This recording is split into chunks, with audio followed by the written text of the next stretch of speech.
Section 165 of the Penal Code is one of the legislative levers that are part of the wider system of checks and balances to combat corruption in the public sector.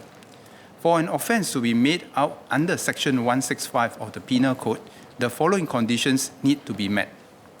First, Section 165 applies only to public servants.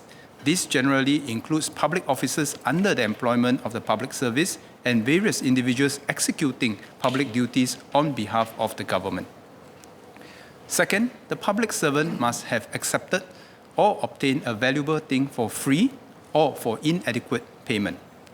Third, the valuable thing must be accepted or obtained from a person whom the public servant personally knows to have been or to be likely to be concerned in any business transaction connected to the public servant's official functions or where the business is transacted by the public servant in relation to his duties.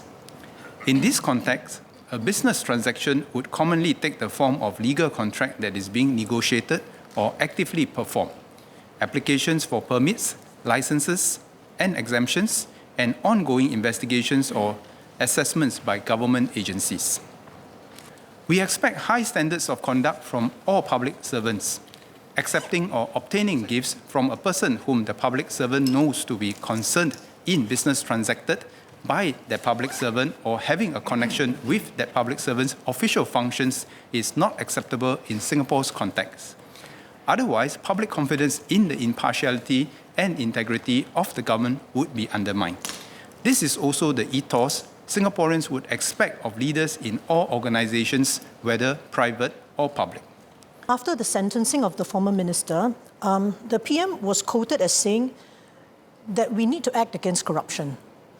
Okay, but noting that the former minister was not actually convicted of corruption, is the Prime Minister actually saying that regardless of the charges that were preferred and finally the former minister was convicted on, that he thinks that the former minister acted corruptly?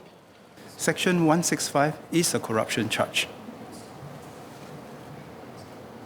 It applies to the public officers, but it is a corruption charge. Yes, Speaker, on the point of 165, I believe it is the law that no corrupt element needs to be proved. That's why it's easier to get a conviction on Section 165. Minister may want to clarify that. Let me clarify that.